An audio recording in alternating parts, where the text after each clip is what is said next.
Okay, so when it comes to managing your money, you probably know that one of the biggest things you can do is having a budget. And although you may have a budget already, one of the biggest problems I see is that having a budget is very different to sticking to that budget. So in this video, I'm going to be sharing with you 3 stages to help you stick to your budget. So not only will you have been able to set out your budget, you'll also be able to stick to it consistently too. So the first stage of sticking to your budget is to set your money goals. Now, first of all, you might be asking, okay, we're supposed to be talking about budgeting, so what does money goals have to do with any of this? A big reason why having those set money goals is going to help you stick to your budget is because for a lot of us, we budget just for the sake of budgeting. So if you've maybe looked at an article or maybe you've watched a YouTube video, they've pretty much just told you to have a budget. But sometimes it's important to figure out how that budget is going to help you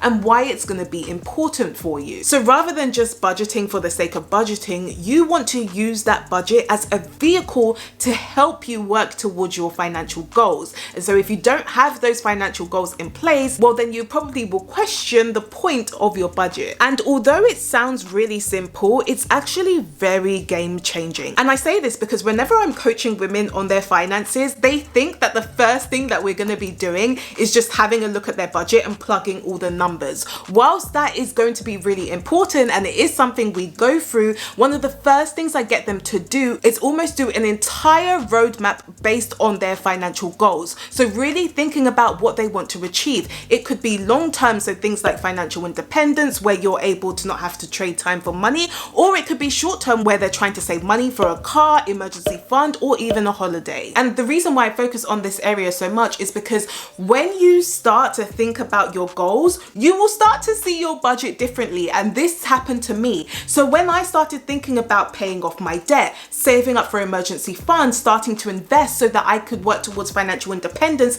I started to see my budget differently. I didn't see my budget as just something on an Excel spreadsheet where I just need to plug numbers. No, I literally told myself, this is exactly how much I want to be saving. How can I use my budget to help me get there? And I feel like sometimes we struggle to understand that the budget is the vehicle to help you achieve your goal. So if you find that you struggle to stick to your budget sometimes, it could be because you haven't matched your money goals to your budget. So what I mean is, let's say that you have an ultimate goal of saving up for your first home and you know you need to be setting about 500 aside each month. What you should be doing is then asking yourself, how can I make sure that's reflected in my budget? And that means that when you decide to set your budget for the week or the month, you will have that priority in mind. And so for example, when I'm doing my budget, I know that one of the first things I'm going to be doing is putting money aside for my savings and investments. Then I'm also going to be paying for my essential bills, and after that I can just spend the rest of the money.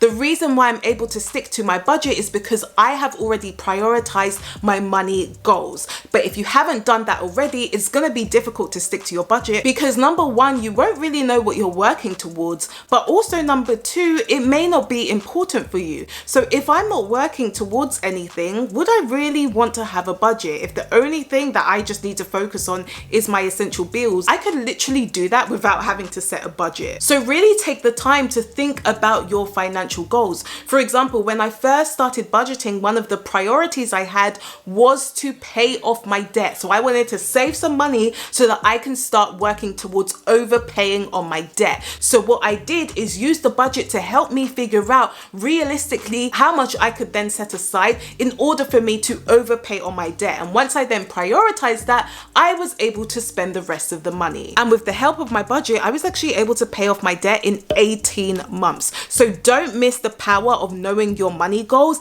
and linking that to your budget. And if you're liking this video so far, then feel free to give me a thumbs up, as it really does help to support the channel. Plus, I'm sure you know it's free. But one thing I will say is, if you really take those money goals seriously and you understand why it's important for you and how it's going to change your life, I definitely think that you will start to see your budget differently, and it won't be something that you dread. It will be something that you look forward to. Whenever I've worked with any of my clients, they end up loving budgeting because they realize why it's helping them. It's not something that restricts them, but it's something that's helping them work towards their goals. So definitely do not miss this step if you realize that you struggle to stick to your budget. Okay, so when it comes to sticking to your budget, the next stage would be to separate out your finances. So one of the biggest mistakes I see when it comes to budgeting is after people have set the budget, what they will do is have everything in one place. So they will have all of their expenses in one place. Now, whilst that could be okay if you understand exactly how much your expenses come to and you have mastered your spending and you will always be able to stick to that, if you are not at that point yet,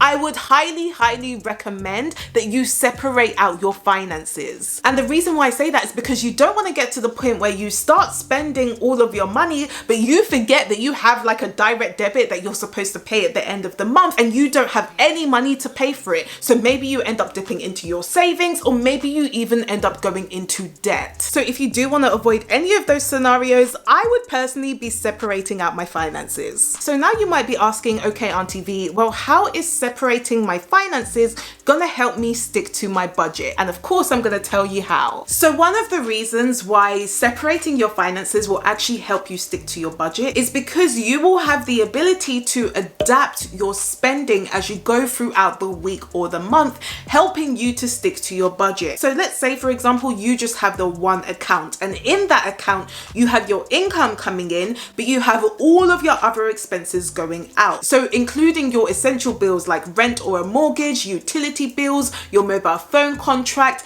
as well as that, you may also have your spending coming out of that account. So if you're going out to the cinema, if you're eating out, that will also come out of that account. And at the same time, that is where you will try to save money as well. So at the end of the week or the month, whatever is left, that is part of your savings. Well, the problem with that is if you've kept everything in one place, you're gonna have to be very sure that you can control your spending to the point where you will never go over, because you're gonna have to make sure that you pay for your essential bills, and you probably wanna make sure that you also have some savings. And if you don't control your spending and stick to it to a T, what might happen is that you may end up slightly overspending, but then it means that you're not gonna have enough money to pay for your essential bills. Let's say that you've spent most of your money by the 25th of the month, but then on the 27th of the month, you have a bill due, you won't have money to pay for that. And again, it means you may have to dip into your savings, or you may have to use debt to pay for it. Whereas if you decide to separate out your finances, it means that you can just take control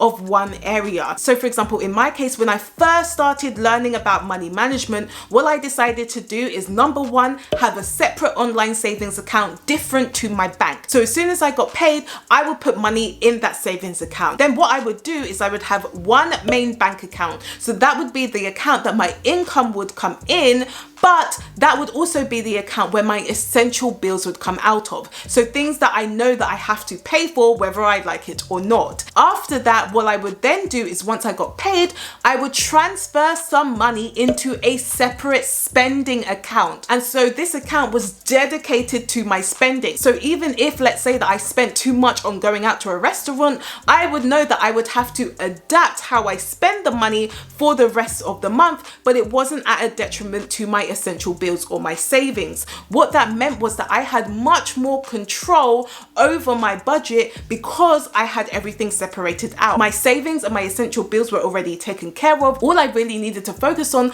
was my spending, and it was a lot easier for me to kind of adapt with how I spend the money throughout the month, because I didn't have to worry about paying for my essential bills, because I knew that was already taken care of. So if you do struggle with sticking to your budget, separating out your finances is probably one of the best things you can do. So the next stage when it comes to sticking to your budget is to now start tracking your expenses. Now, just as a caveat, I do want to explain that when I'm talking about tracking your expenses, I'm not saying that you have to track everything to the T and you need to be writing out exactly how much you're spending every single day. No, it's nothing like that. To be honest, when I say tracking your expenses, it's not to the point where you should be tracking every single thing. Really and truly, if you do follow my second step, which is to separate your finances, what you would just be tracking is the spending part. So let's say, for example, you have money set aside for your savings and your essential bills. You wouldn't really need to track that because most likely these are going to be direct debits and standing orders, and they're probably going to be the same amount that you pay. So when I'm talking about tracking your expenses, I'm really talking about the spending part. So I'm talking about, you know, things that are like discretionary spending. It could be groceries, it could be eating out, it could be entertainment,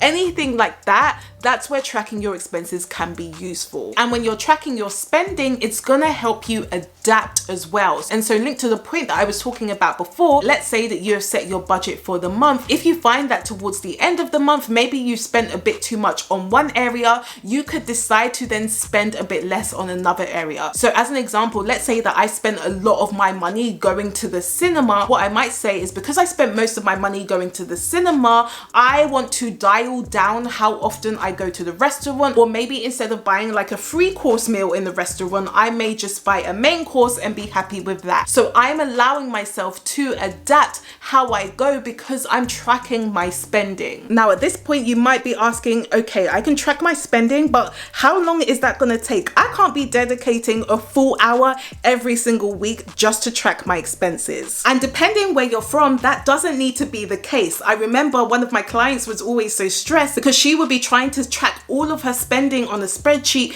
every single week, and it just took a lot of time. And to be honest, that is not something that I want to spend my time doing either. What you can do is actually use an online banking system which allows you to track your expenses. So for example, if you're in the UK, there are so many different banking systems that you can use. I use MONZO. So what that means is every time I spend on that card, it will register it and then it will track it for me. And sometimes it will even warn me when it thinks I'm gonna go over budget. So using one of those online banking systems, or maybe there's an online budgeting app that you can use that can be linked to your bank so it can see your spending, using any of that will take the time out of having to track the spending yourself. And so all you would need to do is just set the numbers, and then throughout the week or the month, you can casually just have a look and see how you're spending and adapt from there. So tracking your expenses really doesn't have to be that complicated or time consuming as long as you have the right tools. Now, if you feel like enough is enough and you are tired of just going over budget, or maybe the idea of budgeting just overwhelms you and you dread doing it, then make sure you do check out my one-on-one coaching, because I've been able to help women not only overcome the fear of budgeting, but they've been able to stick to their budget consistently, and they've also had fun doing it too. So make sure you do check that out if you haven't already. You can book a free call to find out more. So I'll link more information up here for you and in the description below. So if you did like this video, then please do give me a thumbs up if you haven't already, and let me know in the comments, do you struggle sticking to your budget? Is that something that you're currently working on? I do post every Tuesday, so if you would like to know more, then of course you can subscribe to my channel, and I will see you guys next week.